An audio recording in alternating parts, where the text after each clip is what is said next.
Have these teams been running Invoker particularly well? I haven't... Europe is kind of like, it's been a staple more than anything else in Europe. Courier is just going straight back down the lane. There's no boost. There is the Orb of Venom, and he misses the first hit. Stupid Ogre. Pulling out the last minute. Ghost 6 is on the run. Solo doesn't actually have his magic missile yet. Now he does, so he can throw it out, and they may have enough damage if Lil could only just get in front of him, but he can't do it for another 3, 2, 1, and now rolling boulder forward, and he hits the target. Centaur will fall, and what it destroyed. Wait, Lil's gonna do this. He's got a haste rune going in after the courier, and that's the bottle. It's the bottle for Magnus. FN. The tier 3 tower. They don't have the movement speed. It's 3, 4, 5 versus 290 and 300. With the ignite, he will burn out. One quick wave of terror, but they had to work for their dinner. You know what they say, Toby. What do they say? Better to burn out than fade away. You burned out. FN. It's true. Alright, so they got second. Wait, is he actually... Phantom Assassin jumps in for this one. The Hoofstop is down. The Timbersaw, he'll end up bringing it back in. The kick was on the way in, but it wasn't enough from... The main tower sieger, it is not a carry venge, it's just a pure support. So you need a farm lone druid, and they'll put a lot of emphasis in secure that. Going again. Getting caught mid. Yeah, Observer Ward down. Soldier has to lend a magic missile, and that'll be enough to ensure that no one gets the kill. Yeah, last time they caught him at a pretty awkward juncture right as he was diving the tower, and were able to find the kill, but there's no one who really lanes that well against lane. Timbersaw doesn't really need any help. LD doesn't need any help. Batrider's actually doing quite well on his own now, so they're free to move around with these forts. Spirit's gonna roll in a Maposhka. So easy. Way too easy.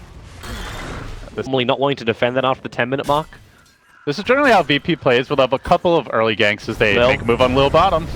Issues, rolling boulder, the kick is out. He needs more space. Solo might be able to help create that. The stun onto the Phantom Assassin. No more TP supports coming in, however, so they can just turn this into a 2-kill, and that's exactly what they'll do. Phantom strike forward, the extra stun from Maposhka. Still no TP support. Now it will come in the form of the Timbersaw, who shreds them through. The Stampede, they need space. They need to keep that Phantom Assassin alive, and that's exactly who no one's looking for. But Maposhka, he's sacrificing himself for the greater good! He missed!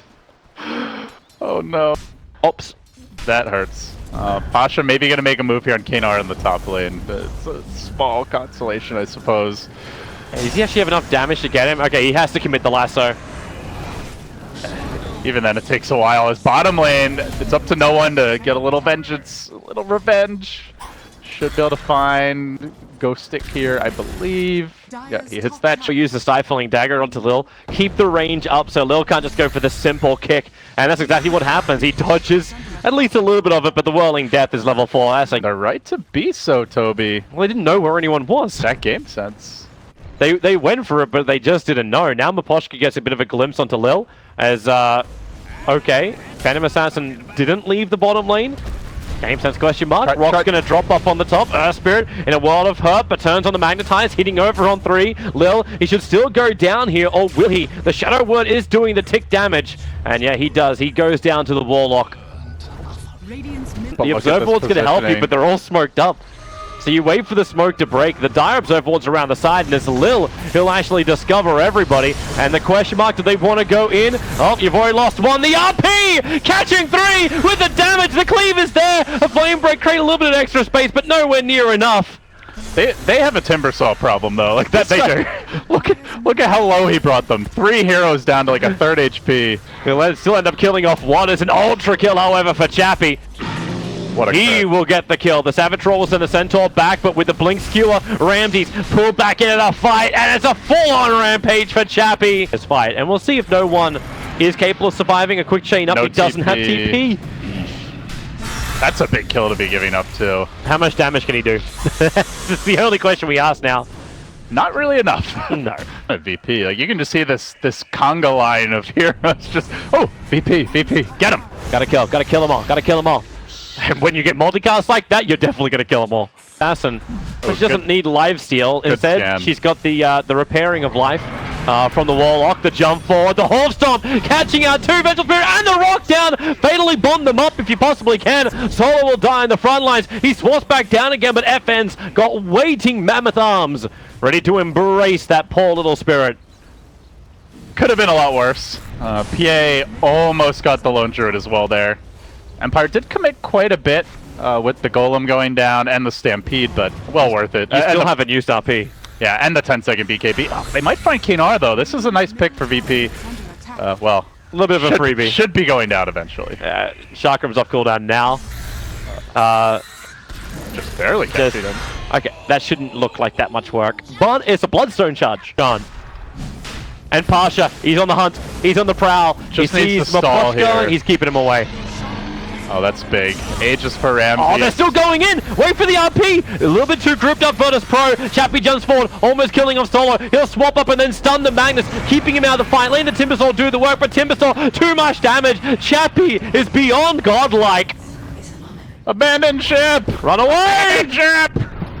There's no conqueror in this! Little value rune. He gets it, he'll save his life. Okay, so 4 heroes, as huge a win for Empire as you would normally just look at the kill feed and say. If Empire can keep getting more, like their Observer Ward sees Solo, Chappie is just looking to go in. Shockwave, a lot of other hits, the Flame Break, pushing Maposhka a little bit too close towards the tower, and the kick's been thrown around. Another crit as well. Lil and Solo, they're just so low, but Pasha wants an opening. The Stampede creates a little bit of space. Soon. They might turn this. Warlock's already dead. That route. Really confident to get out on the map. As I say that, Empire, here comes the smoke. Smoke was the smoke. Solo's gonna be the first one in. Goes for quick stun over on the Phantom Assassin, but he's shredded! This was role of the Venomancer. Okay. Jump in, throw abilities, and die. TP forward, the Observer Wars, the Blink Lasso. The perfect timing from Pasha was just on the max range of his Blink to hit the target. But it's enough to kill off Maposhka. Another item to kite her as well with that move speed slow. These will add up. Oh, Ghostic. He's stuck. Someone got himself a 4-staff. Ghostic is currently held on top of the cliffside. He came in to do the D-ward. They don't see anything because he got D-warded out by the Iron Talon, and no one's helping him. Is there a 4-staff? He didn't get 4-staff, did he?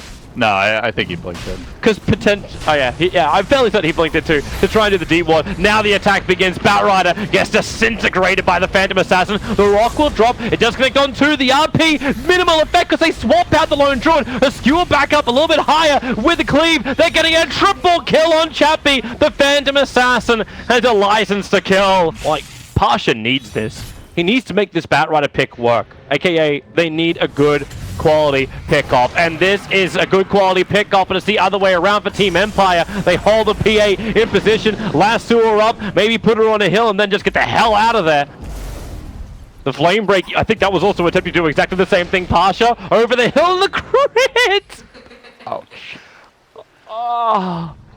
That can't actually burst her that reliably. The hero who could have done it in the mid-game is Timber, but PA's got the BKB now. She's well past the point where Timbersaw can slow her down. Yeah, and everything you commit, she'll just get it back again after the Aegis, the Immortal triggers. So that top tier 3 town, they have to burn the fortification. Timber can take care of the bottom, but he has to come home. Whoa. I look away for half a second, blink, and you miss the bat. The BKB is down for the Phantom Assassin, so she is bailing out slightly. I say slightly. Magnus, blink in, skewer forward. They found the Timbersaw, but a 4-man kick. The rock will create space in the final bonds, tying Ramsey, Solo, and Bears together. Solo's going down. They had to trigger up the shrine, not to mention the buyback from the lone druid. He comes to the front line, still has one more bear to play around with. Lil! Oh boy! RP, hold him in, pull him down, and destroy him. Team Empire, this top ranks, this whole game belongs to them. Oh, this lone druid buyback has to count for something. Looking for Maposhka, might be able to bring him down at the very least. Meanwhile, no one ever so low could Bloodstone deny, but another death into the meat grinder again. Chappie just keeps on hacking and slashing, and an ultra kill to go with the rampage from earlier. Actually making a double rampage on the game, Toby. Yeah. GG! That was ugly. That was brutal. It was